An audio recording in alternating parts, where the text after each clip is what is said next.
శ్రోతలకు నమస్కారం. గోదావైభవము కార్యక్రమమునకు స్వాగతం. ప్రార్థన.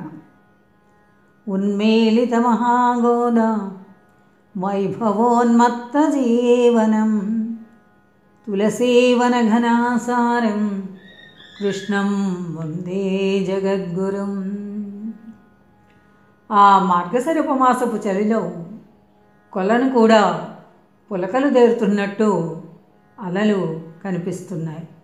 సగం కరిగిన చందమామ, సగం తుంపిన కర్పూరపు ముద్దలాగా కొలనులో ప్రతిబింబిస్తూ అలలలో కదులుతూ తాను కూడా చలికి వణుకుతున్నట్టున్నాడు.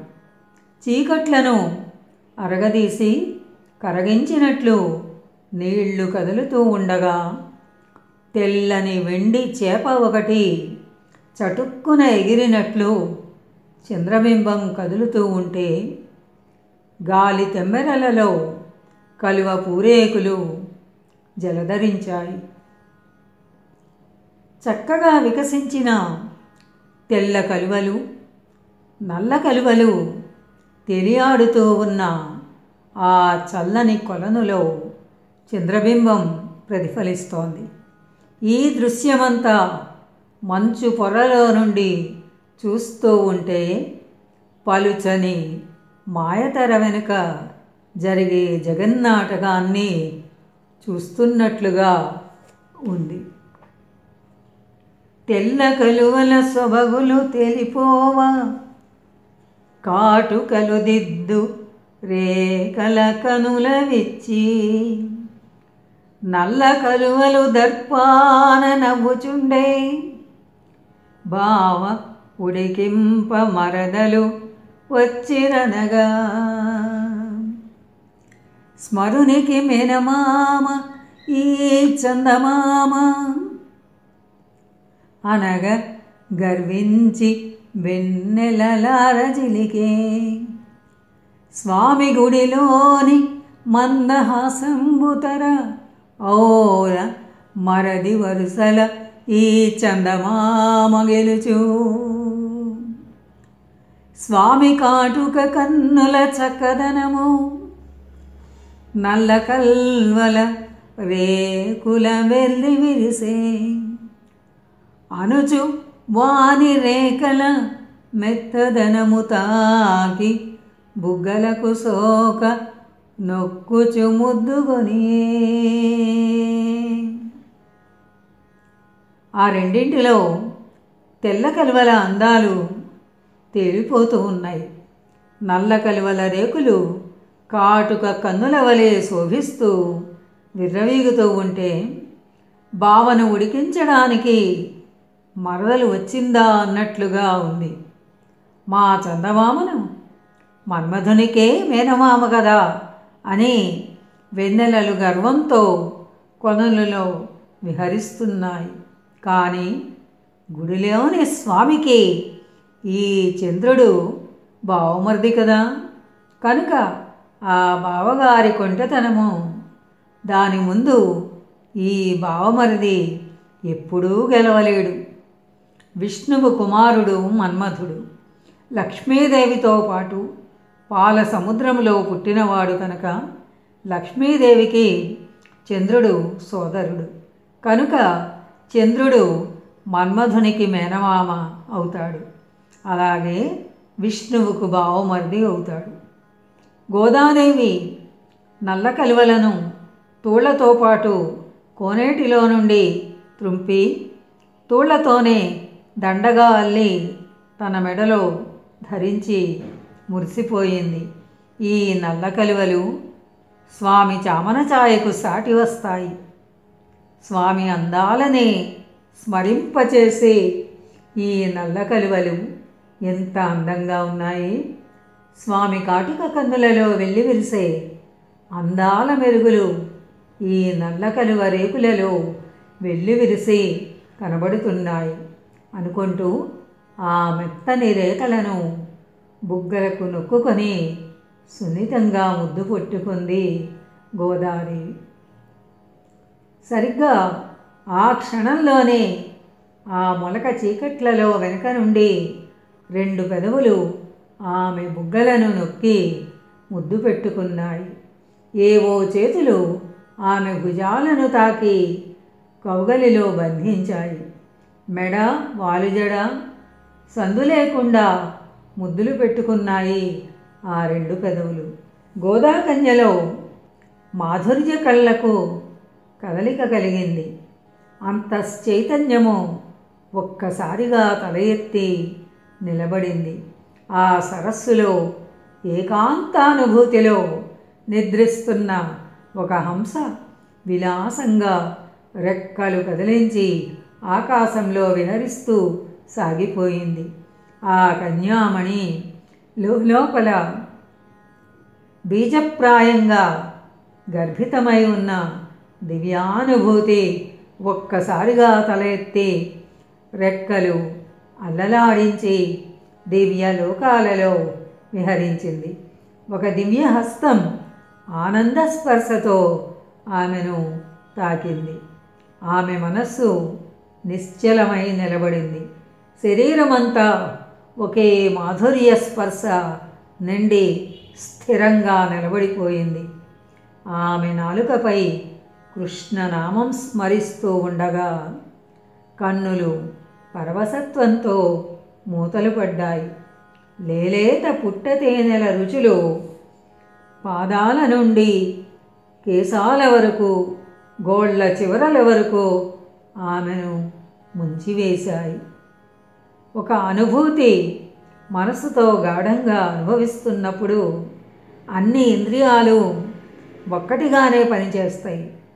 లోపలి ప్రజ్ఞ అనుభూతి చెందుతున్నప్పుడు ఇంద్రియాలన్నీ మనసులోనికి ముడుచుకునిపోయి ఆ మనసు నిశ్చలమై ప్రజ్ఞలో లీనమవుతూ ఉంటుంది. అప్పటి అనుభూతిలో ఇంద్రియాల భేదాలుండవు. ఆమె జీవ చైతన్యం తన్మయమై కృష్ణమయమై నిలబడింది.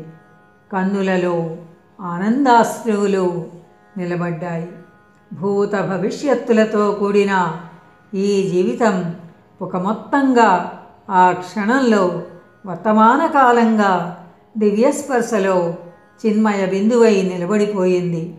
ఆ స్వామి స్పర్శలోనే ఆమె చేష్టలన్నీ కరిగిపోయాయి.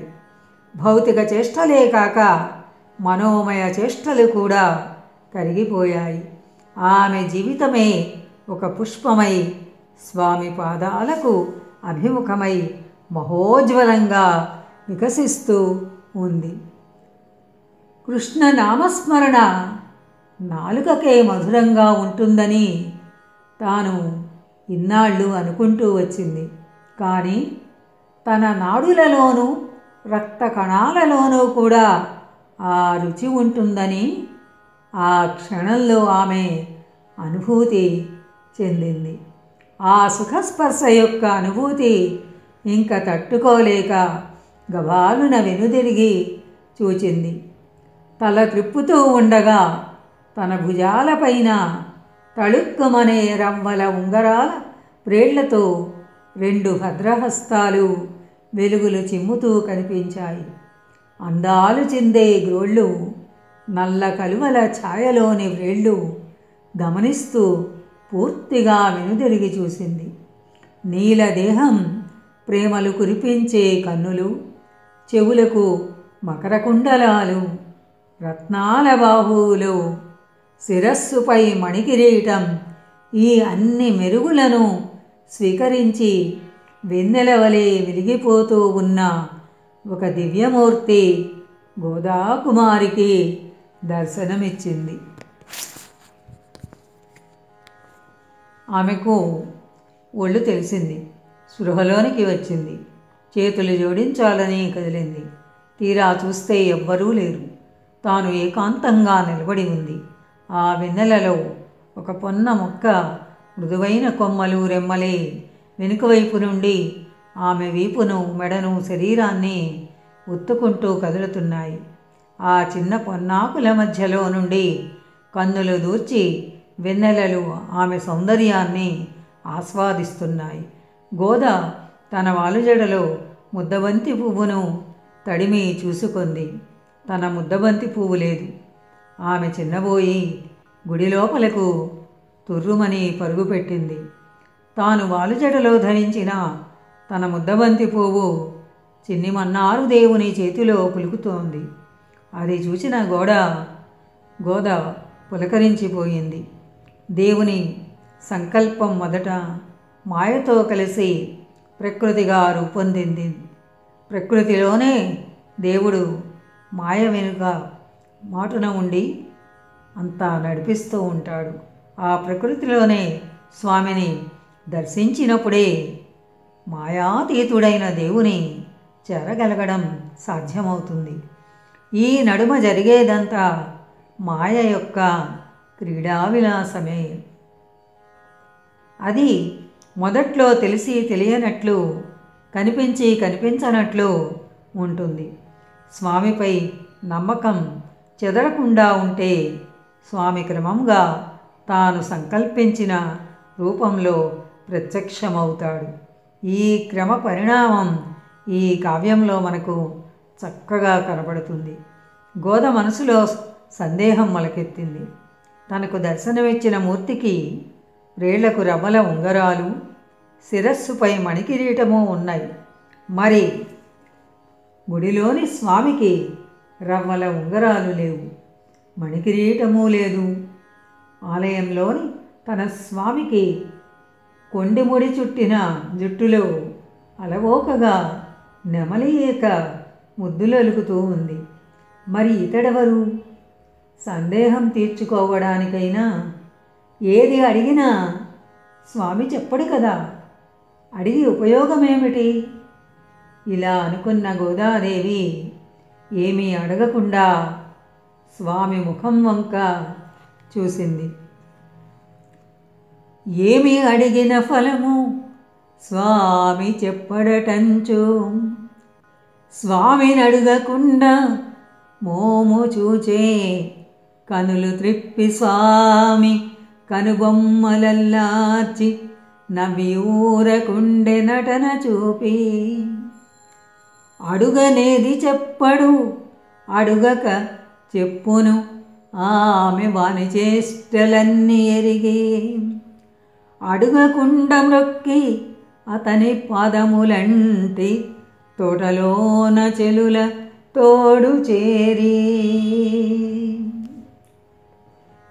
ఈ స్వామితో వచ్చిన చిక్కే ఇది. అడిగితే ఏది చెప్పడు, అడగకుండా ఊరుకుంటే చెబుతాడు.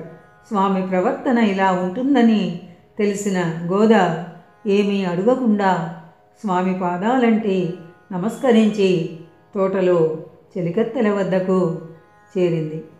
ఆ పగలంతా గోదాదేవి చెలికత్తెలతో కలిసి గుడి నుండి తోటకు, తోట నుండి గుడికి తిరిగి తిరిగి ఆడుకుంది.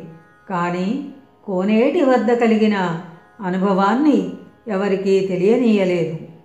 చలిగాలి తెర ఒకటి రివ్వున వీచి దుమ్ము రేపి తోటలోని ఎండుటాకులన్నిటినీ ఎగురగొట్టింది.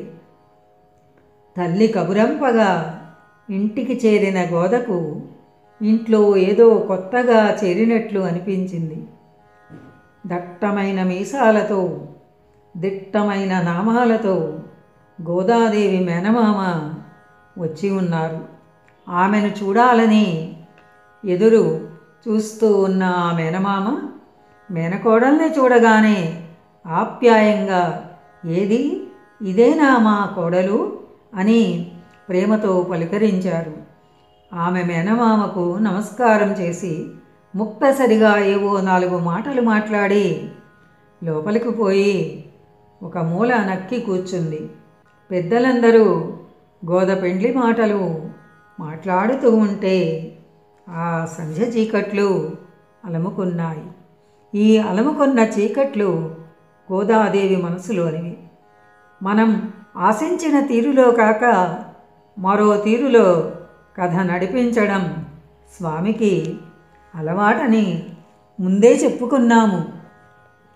మేనరికం సిద్ధంగా ఉండగా దాన్ని కాదని కోవెలలో దేవుని ప్రేమించానని చెప్తే ఎవరు హర్షిస్తారు? కరడుగట్టిన దిగులును, ముద్దగట్టిన రోషాన్ని, దుఃఖాన్ని డొక్కలోనే అదిమిపెట్టి రాత్రి అంతా గోదాదేవి మనసులోనే వెక్కి వెక్కి ఏడ్చింది. ఆమె ఒక్కసారిగా నీరసించిపోయింది. స్వామి ఏలనన్ను వ్యామోహ పెట్టెను, తనది బ్రతుకటంచు తానెరుగడు. జీవితములతోడ చెలగాటలాడును, ఎదుటివారి బాధ ఎరుకలేదు. ఏమి తలచిన వాడు నన్నేమి చేయునో అటున్నది. తేల్చెదని ఉషస్సున తనకు నెడబాటు చేసది తలపుగలుగా. ఏల చెనవిచ్చి దాపున కీడ్చుకొనుట అనుచు తలపోసి దిగులుతో ఆలయము చేర. చెలులతో పయనమౌ సిరుల కుప్ప. గోదయారవరాతిరి కోపదృష్టి పాపములు కాల్చు మార్గళి భక్తతతికి. ఈ స్వామి నన్ను వ్యామోహ పెట్టడం ఎందుకు? తన తోడిదే నా జీవితమని తెలియదా? జీవితాలతో చెలగాటమాడడు ఏమి సరదా? ఎదుటివారి బాధ ఆ మాత్రం గ్రహించలేదా?